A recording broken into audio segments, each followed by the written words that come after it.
Hey guys, Adam Garcia here with Shortstop Studios, and today we're going to be going over my YouTube export settings. So as you can see, I'm not exactly at my office in LA. I'm actually currently in the Kingdom of Tonga, which is a cluster of islands just off New Zealand, filming a feature film. So I apologize for my lack of reviews and tutorials lately, but I'll be getting back at the end of November and be coming out with a whole bunch of reviews and tutorials, as well as getting my hands on some awesome cameras and other fun equipment such as drones, lenses, things like that. So excellent reviews and tutorials to come, and once again I apologize for the lack in the recent months. But until then, let's go over what I use for my export settings for YouTube. Alright, so currently I'm editing vlog episode 24, but however, these are the YouTube settings I use from anything from Yosemite to vlog episodes, even reviews and tutorials. So just know that these are pretty much the same settings that I use at all times. So once your edit is ready to go, as you can see here, you go ahead and you go to export. And then at this point, you make sure that your workspace is correct. And then I choose an H.2.6 format. I will name it, let's say, vlog episode 24. Then you come down here, make sure it's 1920 by 1080 if that's the resolution you're looking for.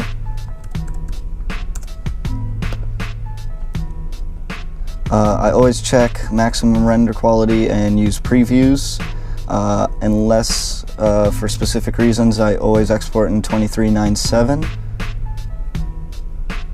I always choose square pixels. You can do other options so you can get those borders on the edges, the letterbox, but I do square pixels for most of my videos. Profile, I always choose high, make sure it's not baseline, get better quality that way, and go ahead and top out your level to 5.1 and render at maximum depth. As you can see, most of the settings are already selected for me because these are pretty much the settings I use. At this point, you go to VBR 2Pass, and I always try to make my videos about 1 gigabyte in size, so you can actually play with the bit rate to reach that. So currently I'm at 375, so let's say 30 megabits per second, 742. Let's go for 40. Okay, so 987 megabytes. That sounds good. I always aim for 1 gigabyte.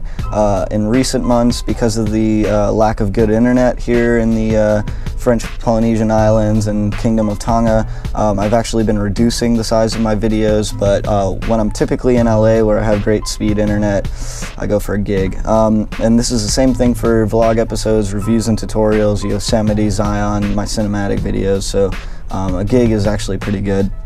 At this point, usually your maximum bit rate is set to whatever your target bit rate is, but go ahead and just max that out. It's not going to change your estimated file size, it's just going to allow the bit rate to peak if it can within that file size.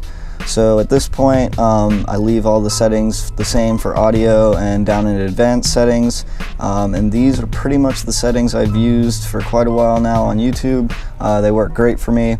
I feel that you're still holding awesome quality while getting a decent compression, and if you find that your internet is a little bit lacking and 1 gig takes too long, you can always reduce it to 500 megabytes or something roughly like that by just changing the target bit rate to a lower number. And there you go, and just always put the maximum bit rate, because it's just going to allow the bit rate to peak higher at certain points if it can fit within that estimated file size. Once you're ready to go and you have set where you're going to send your export, you just go ahead and hit export and let it do all the work. And those are pretty much the export settings I've used for everything. And of course there are some varying settings that I'll choose just depending on the certain project, but you can stick with these settings and you're going to get awesome quality and good compression, just like other videos I've done that you see on YouTube. So yeah, these are my export settings, and I just wanted to get this video out there to you guys so that you could follow along, and I've gotten a few people asking for it, so I hope this helps with you guys. And if I can, I'll get some more reviews and tutorials out as soon as possible. If not, stick around till the end of November and I'll be getting heaps of new stuff in. So see you guys then.